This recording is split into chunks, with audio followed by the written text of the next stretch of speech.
Salut à tous, bienvenue dans l'épisode 4 des débriefs de Rio. Je suis Rio Saiba. Alors, aujourd'hui, on va décortiquer la victoire du Real de Madrid, 6-1, contre Monaco en Ligue des Champions au Bernabéu. Alors, sur le papier, une démonstration de force. Dans les faits, un match qui soulève autant de questions qui n'a pas de réponse. Parce que oui, on a gagné, largement. Mais quand on connaît l'historique récent de notre club, c'est difficile d'être totalement serein.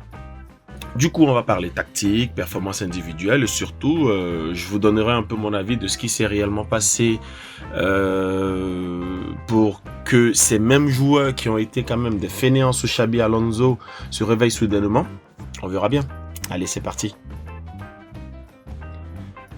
Alors, petit récapitulatif. Real de Madrid 6, Monaco 1, victoire nette, dominante, avec une intensité qu'on n'avait pas vue depuis un bon moment au Bernabéu et en Ligue des Champions, de la part du Real de Madrid.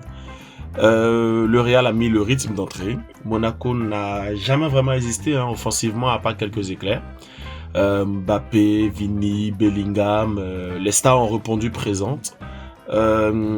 Courtois, comme d'habitude, toujours autant décisif quand il le fallait. Pour moi, c'est le meilleur joueur du Real de Madrid.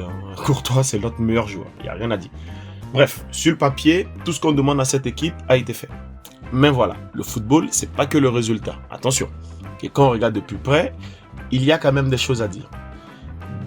Toujours de manière très structurée, comme j'essaie de le faire. On va essayer de faire une petite analyse tactique et avec les performances individuelles. Ok ? Mbappé, l'impatience d'un grand joueur. Attention, on commence par Mbappé. Pourquoi ? Parce que pour moi, c'est le leader aujourd'hui de l'équipe.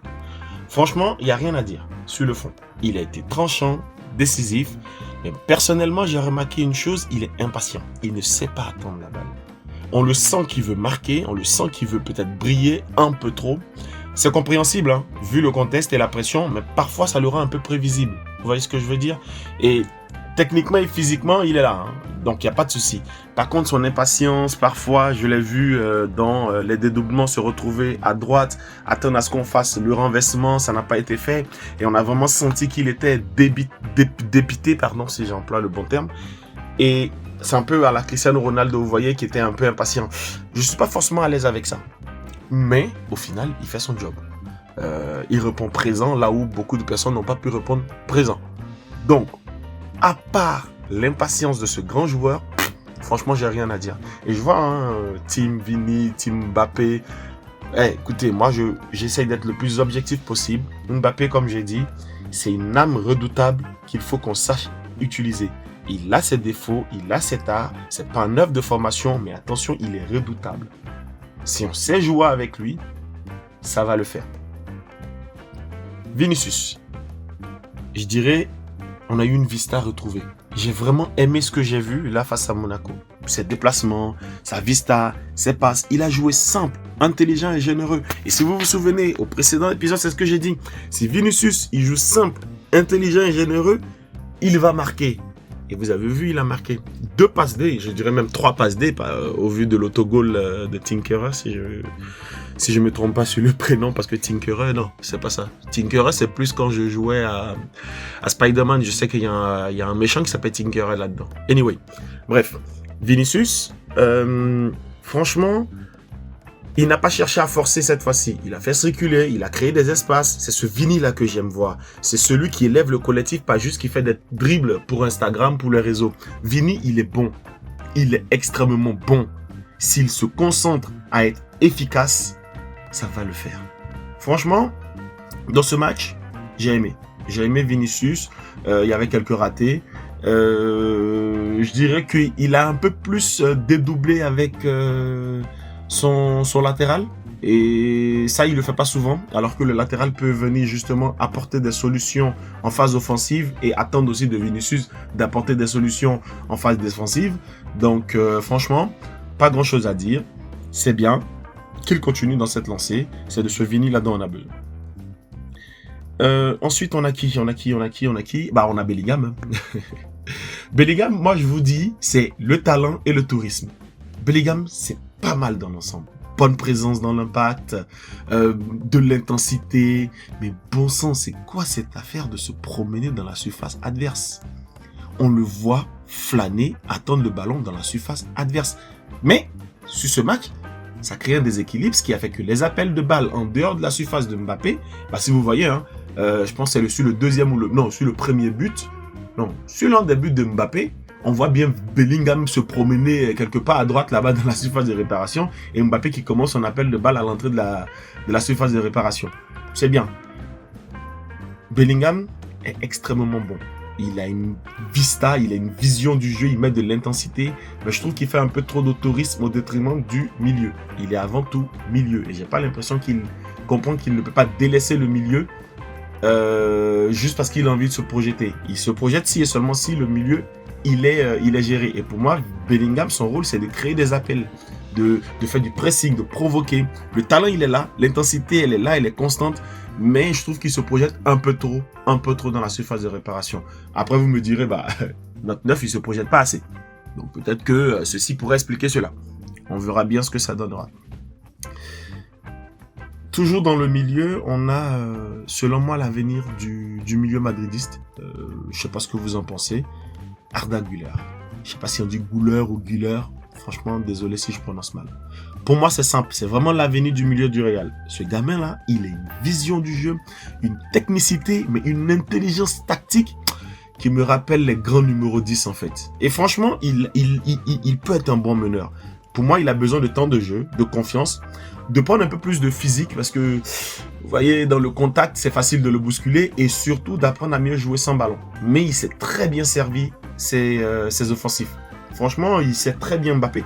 Franchement, quand je vois Arda Güler et Mbappé, c'est du Ozil Cristiano pour moi.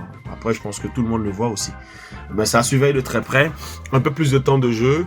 Je trouve que ça combine mieux avec Bellingham depuis un moment, quand on a les deux dans le milieu. Et comme je vous ai dit, pour moi, la tactique du Real, la formation que je pense qui est la plus adéquate au vu de notre effectif, c'est un 4-1-2-3. Donc, un milieu défensif. Un 4-3-3 défensif, en fait. On a un milieu défensif après la ligne des défenseurs là. On a nos deux milieux, donc un qui est très offensif, Bellingham qui va se projeter, Arda Güler qui va essayer de gérer la vista, sauf que c'est clair que là, si c'est l'adversaire qui met l'intensité, je sais pas si Arda Güler fera le poids au vu de ce qu'on a pu voir. Et après, nos trois offensifs, Vini à gauche, Rodrigo à droite, Mbappé dans l'axe, ça peut le faire. Franchement, j'ai bien aimé le jeu de Güler face à Monaco. J'ai pas grand chose à dire. Mais il y a deux personnes sur lesquelles j'ai un paradoxe. Et sur lesquelles je vois un paradoxe de polyvalence. Valverde et Camavinga. Valverde et Camavinga, là, il faut qu'on parle d'un truc qui me fait tiquer depuis un moment.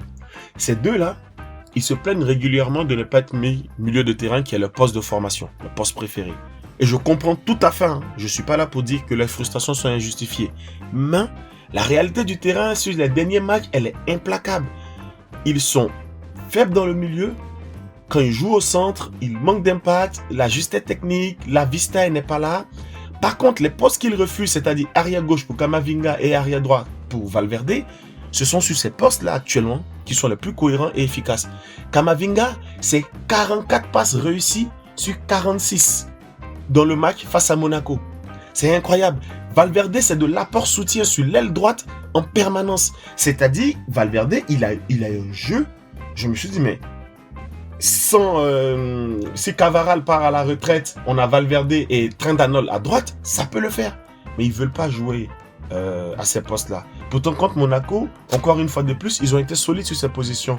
De la haine, du volume, de l'agressivité défensive, des montées intelligentes. Regardez la montée intelligente de Camavinga qui amène le deuxième but. Vous avez vu son jeu technique. Et ensuite, la vista de Güler qu'il envoie à Vini. Vini extérieur du pied. Mbappé, écoute, devant le but, c'est un fusilleur. Il a fusillé le but. Mais en fait, ils sont cohérents et efficaces en latéral, gauche et droit. Alors, franchement, à un moment donné, il faut peut-être arrêter de se plaindre et accepter la réalité, je sais pas. Le football moderne, c'est de la polyvalence. Si tu es meilleur en arrière latéral droit ou arrière latéral gauche, plus que le milieu, joue là où tu es meilleur. C'est pas une humiliation, c'est une lucidité professionnelle. Parce que absolument vouloir jouer dans le milieu alors que tu n'y es pas forcément bon, personnellement, je suis supporter du Real. Pour moi, je pense que ça pour de l'égoïsme. Voilà. Et au Real, on n'a pas besoin d'égoïsme, on a besoin d'efficacité. C'est égoïste de vouloir être mis là où tu es le moins meilleur. Après, c'est facile pour moi de le dire lorsque quelqu'un a des visions pour sa carrière, il veut être reconnu comme un bon milieu. Il a été un bon milieu pendant un moment et là maintenant on lui dit va en défense. Bah, peut-être qu'il a l'impression qu'on dit qu'il n'est pas assez bon ou qu'il est nul. Alors que non, tu es juste meilleur en latéral droit et latéral gauche. Mais on verra bien ce que ça va donner sur les prochains matchs. Là, on va recevoir... Non, on part à Villarreal. Je pense que c'est le premier un peu gros test parce que Villarreal, c'est une grande équipe ces derniers temps. On va voir ce qu'on va proposer comme jeu.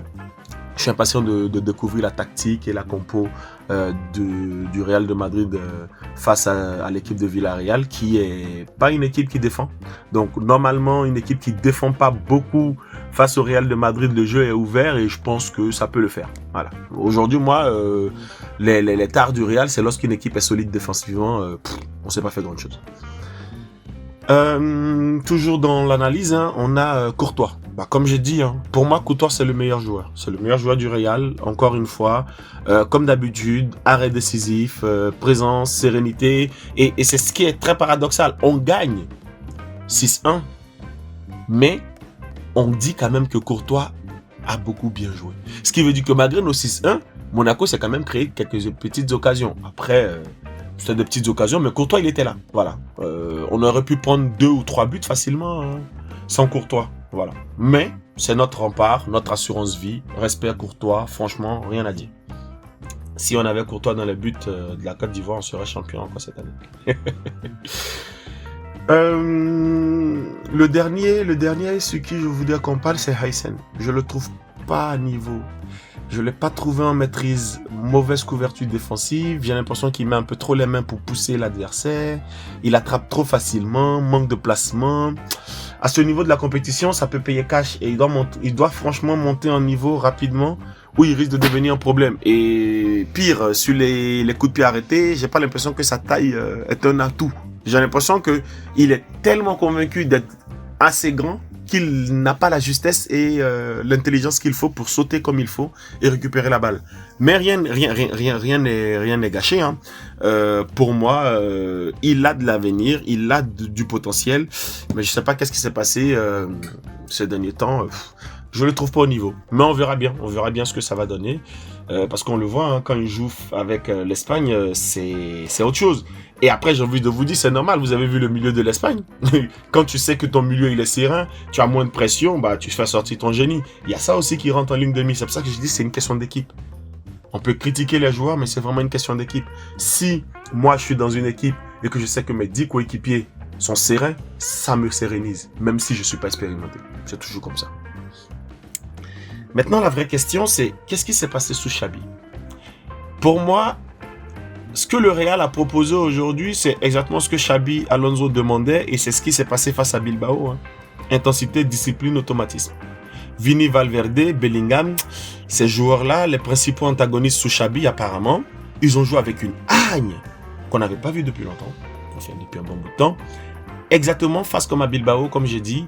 Alors, franchement, je me dis, qu'est-ce qui s'est passé pour ces joueurs-là pour qu'ils fassent les fainéants sous Xabi? Parce que là, c'est la même équipe, les mêmes principes tactiques, en mine de rien, mais tout d'un coup, ils décident de se réveiller. C'est quoi le message? Qu'il suffisait de virer Xabi pour qu'il se remette au boulot? Mais c'est quand même hallucinant quand même, parce que c'est exactement ce que j'ai dénoncé depuis le début. On n'avait pas de problème structurel, on s'est juste créé une crise inutile qui a mené à la démission de Xabi Alonso. Un coach dont le bilan était honorable, d'accord, qui mettait en place des principes de jeu solides, hein, qui a payé, des principes de jeu solides qui ont payé dans plusieurs matchs. Je me rappelle, c'était quoi? C'était 13 victoires sur 14 matchs, un truc comme ça, non? Mais au final, Xabi a raclé par le manque de professionnalisme de certains joueurs. Et du coup, malgré cette victoire écrasante, je ne suis pas serein pour la suite. Parce qu'on m'a montré qu'au Real, en fait, c'est pas le coach qui décide, c'est les joueurs. Et ça, c'est un problème institutionnel très grave. Tant que la direction ne remettra pas les joueurs à leur place, on vivra des cycles de chaos à répétition. Après, vous me direz, bah le Real, on veut pas un coach, on veut un manager. Ça, on le dit lorsque tu as des bosseurs, quand tu as des personnes qui ont prouvé plusieurs fois. Voilà, quand tu as Cristiano Ronaldo, c'est normal que tu peux pas venir dire à Cristiano comment mieux jouer à son poste. Tu peux lui donner des directives, mais Cristiano, il maîtrise sa chose. Par contre, les autres, ils sont tout jeunes. Et s'ils n'ont pas l'humilité qu'il faut d'écouter un coach, il y a un problème. Vous voyez ce que je veux dire? Et si le coach était inutile dans une équipe de football, on aurait plein d'équipes qui n'auraient pas de coach. Le coach a cette vision-là en dehors du terrain. Il y a des choses que quand tu es sur le terrain, tu ne vois pas forcément. Et c'est normal. Et il faut remettre l'église au milieu du village. D'accord? Et franchement, si on veut rester dans cette optique de c'est les joueurs qui décident, comme je dis, hein, cette victoire-là, elle est écrasante, etc. Mais ça ne me rassure vraiment pas. Hein. Pour moi, encore une fois, lorsqu'on va être sous pression et qu'ils sauront pas quoi faire et qu'ils vont vouloir faire leur grosse tête, on va se faire laminer et puis voilà, on va encore dire que c'est Arbeloa. Arbeloa, pour l'instant, comme je dis, j'attends de voir sur les grands matchs, j'attends de voir ses changements tactiques. Je suis pas très à l'aise quand il fait son placement Gonzalo à droite, alors qu'on a Mastantuono qui peut jouer. Mais j'ai l'impression qu'il a trouvé plus ou moins une équipe type. Mais cette équipe type là, que je vous ai dit, le 4-1-2-3, c'était vers ça pour moi hein, que Alonso se dirigeait. Voilà. Maintenant, pourquoi avec Alonso ça n'a pas marché? Je sais pas. Le Real a montré du caractère, hein. On a montré du caractère face à Monaco, de l'intensité, de la qualité, mais comme je dis, il ne faudrait pas qu'on s'y trompe. D'accord? Un match, ça ne fait pas une saison et surtout, il ne règle pas les problèmes de fond.